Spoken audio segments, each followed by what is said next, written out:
yang menanggung najis mutawasitah hukmiyah, menyebabkan sembahyang kita tak sah. Sembahyang tak sah, tawaf kita pun tak sah. Macam mana kita nak jawab kepada Allah Taala nanti? Nak kata tak tahu tak boleh. Pasal itu tanggungjawab kita fardu ain. Tanggungjawab kita kena ambil tahu.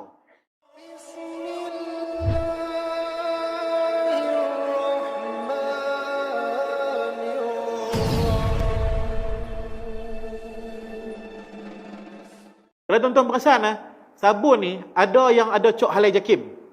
Ada yang tak ada cop halai jakim. Ada yang ada cop halai jakim, itu menunjukkan sabun itu diperbuat daripada lemak tumbuhan. Lemak pokok-pokok. Lemak daripada sumber dia tumbuhan, sama ada minyak zaitun ke, minyak sawit ke. Sebab dia pokok kan, pokok sawit tu. Dikeluar minyak itu dijadikan sebagai sabun. Bahan utama untuk buat sabun adalah lemak ataupun minyak. Jadi minyak ni didapati daripada dua sumber. Satu daripada tumbuhan, satu lagi daripada haiwan. Saya biasa pergi ke kilang di Ipoh, kilang sabun Bumiputra. Dia cerita kat saya pasal benda ni. Macam mana dia dapat kelulusan JAKIM untuk pakai halal JAKIM, dan JAKIM pun terangkan pada dia. Dia pun baru faham. Makna kata benda ni satu perjuangan ni. Satu perjuangan untuk bagi kesedaran kepada masyarakat tentang sabun yang mereka pakai. Sebab kita tak peduli pasal sabun ni. Kita basuh baju kita, pakai sabun yang tak ada cop halai. Lepas tu kita bawa semayang. Macam mana status semayang kita? Wangi. Dia bukan kira wangi. Tapi dia kira najis hukmiyah. Najis yang warna tak ada apa, semua okey. Bau pun tak ada apa. Bahkan wangi, ada bau lemon, ada bau lavender. Kan? Dari sudut rasa pun semua tak ada. Najis hukmiyah ni yang kita belajar sekarang ni sama seperti sabun. Wangi pun semua elok. Tapi asal dia tu, zat dia tu adalah daripada lemak binatang. Lemak binatang ni ada macam-macam jenis. Ada lemak binatang yang halal untuk dipakai, ada lemak binatang yang haram untuk dipakai. Lemak yang halal dipakai ni ialah bila kita sembelih binatang tu. Contohnya lembu, kita sembelih, kita ambil dia punya lemak dia, buat sabun, tu tak apa. Yang tu tak apa, tu halal, tu najis. Tu najis pula, yang tu suci. Yang tu suci. Sebab kita memang ambil daripada lembu yang kita dah sembelih ataupun kambing kita sembelih, semua dia punya lemak kita kumpul, kita rebus dia dan dia menjadi minyak. Minyak tu kita buat sabun, tu boleh. Tapi kalau dah main dengan industri besar, kilang-kilang besar ni, dia main 10 kontainer lemak, mana kita nak tahu lemak tu lemak apa? Kalau dia bubuh lemak binatang tu, jenuh kita nak tanggung. Kita dah lah basuh kain ihram kita dengan sabun dia. Elok pi haji, pi umrah, tapi duk menanggung najis mughalazah. Tak tahu macam mana. Ni sahabat ni. Kita tak boleh kata tak tahu lagi. Itu tanggungjawab kita. Mencari yang halal itu fardu. Bukannya kena orang main habaq kat kita. Kita kena mengaji, lepas tu kita kena pergi cari. Tu yang kata mencari yang halal itu fardu. Mencari kita yang kena cari, kita yang kena belajar pasal benda ni. Jadi saya lepas daripada dapat taklimat daripada kilang sabun dekat Ipoh tu, tahun 2015 masa tu, sampai lah ni saya tak sentuh dah sabun yang tak ada cop daripada JAKIM. Tak ada cop daripada JAKIM, tak sentuh langsung. Sabun basuh baju ke, sabun basuh tangan ke, sabun untuk basuh pinggan ke, semua saya tak sentuh lagi dah. Kalau pergi kedai makan sekalipun, tangan berminyak sekalipun, tengok sabun, Allah tak ada cop halal pula, saya ambil tisu, saya lap dulu dia punya minyak apa semua, buang lantung sampah, baru basuh. Tak boleh nak pakai sabun dia. Kadang kita tengok sabun ada cop halal, okey, jenama Lion. Kebanyakannya brand daripada Jepun.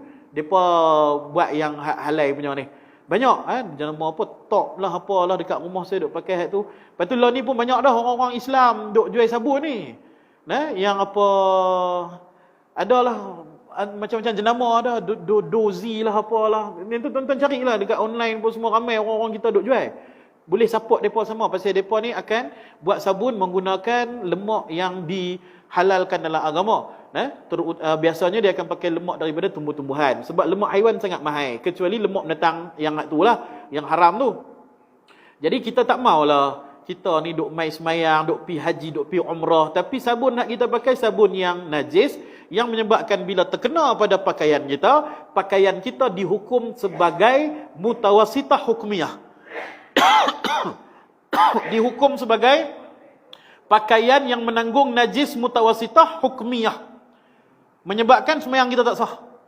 Sembahyang tak sah, tawaf kita pun tak sah. Macam mana kita nak jawab kepada Allah Taala nanti? Nak kata tak tahu tak boleh. Pasal itu tanggungjawab kita, fardu ain. Tanggungjawab kita kena ambil tahu. Ni kita dah habaq dah ni. Mudah-mudahan kita ada hijrah ke arah yang lebih baik untuk perkara-perkara yang melibatkan halal dan haram, sah dan batal solat kita. Selama ni kita duk belajar najis, mughalazah, mukhafafah, mutawasitah. Mutawasitah ni yang kita duk nampak ayat kencing, tai kucing, tai orang dan sebagainya. Tapi yang hak hukmiyah ni yang kita jarang ambil tahu. Ramai orang tak tahu mutawasitah hukmiyah. Dia duk kira bau wangi hak ni wangi ni, dia tak tahu yang dia pegang tu najis. Ambil satu bubuh sabun kan, bau wangi, bau lemon, tapi itu najis kerana itu lemak binatang. Boleh jadi lemak khinzir, boleh jadi lemak kuda, boleh jadi lemak lembu yang tak disembelih, boleh jadi lemak-lemak apa yang kita tak tahu ni.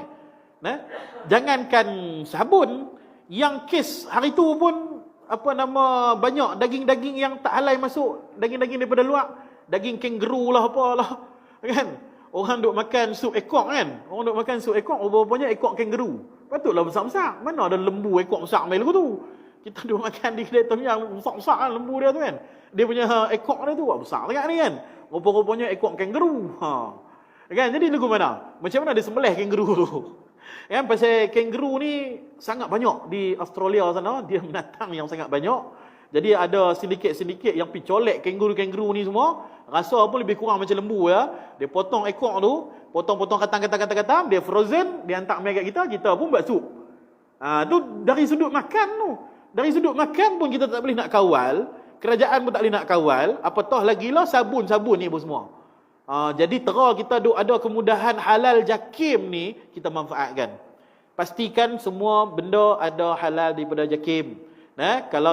Kalau sekurang-kurangnya tanggungjawab kita lepas. Kalau tak ada langsung, kita main hantam saja, yang tu masalah. Masalah tak peduli tentang fardu ain ni masalah. Ini fardu ain. Ini benda yang akan ditanya oleh Allah Subhanahu Wa Taala di dalam kubur nanti. Macam kes apa yang Nabi SAW lalu dekat kubur, Nabi duk dengar ada orang kena seksa dalam kubur. Pasal apa? Pasal dia tak jaga dia punya ayak kencing dia. Dia kencing dekat satu tempat, mungkin ayak kencing dia terpercik kena dekat baju, dan dia bawa baju dia itu untuk solat dalam keadaan menanggung najis, maka dia punya sembahyang dia tak sah. Begitu jugalah kalau kita ni pakai sabun, lepas tu kita masuk ke tempat masjid, surau dan sebagainya, solat kita tak sah kerana menanggung najis. Jadi benda yang sama. Takkanlah orang tu sengaja, dia pun akan bagi alasan dia tak tahu. Tapi alasan tak tahu tu diterima oleh Allah ataupun tak? Kalau diterima, mesti dia tak kena seksa dalam kubur. Bermakna alasan dia tu mesti tak diterima apa. Jadi kita pun jangan duk bagi alasan hak ni bau dia tak wangi lah apalah. Ada sekali saya cerita benda ni dekat satu orang ni, mula-mula dia pun dengar okey faham dah. Lepas tu mula-mula dia pakailah yang halal. Carilah sabun-sabun halal. Lepas tu lama-lama tak pakai dah. Dia kata bersiapa? Dia pun tak suka bau dia. Syok hak ni bau dia wangi lagi. Dia kira bau. Dia bukan kira hukum, dia kira bau. Padahal yang hak wangi, hak dia kata wangi tu tak ada halal daripada jakim. Kita tak tahu lemak apa dia pakai. Jadi hati-hati dalam bab ini. Orang duk kira ubat gigi lah. Ubat gigi sebab dia duduk kat mulut kan. Ubat gigi Colgate lah apalah kena ada halal. Tapi yang tang sabun ni orang tak ambil peduli. Tuan-tuan nanti cek tengok, pilah ke Maidin ke apa, kau tengok sabun betul tak ada halal jakim. Tengah orang tengok apa benda ni bukan boleh makan pun. Dia bukan cerita makan. Halal ni halal untuk diguna, halal untuk dimakan, halal untuk dia kena pada pakaian kita dan sebagainya. Dia luas, dia punya skop dia tu luas. Dia pakai satu cok saja, mudah. Kalau tak susahlah, halal untuk makanan saja, macam untuk sabun apa semua dia nak pakai cok apa? Nak pakai cok tohir tu suci kan. Nak pakai cok tohir ke?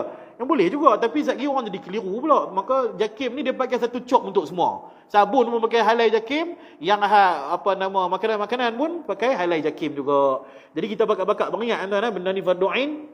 Mudah-mudahan Allah Subhanahu Wa Taala pelihara kita daripada kejahilan dan ketidakpedulian terhadap fardu ain kita. Nak bawa benda ni sampai mati ni tuan-tuan. Jadi insya-Allah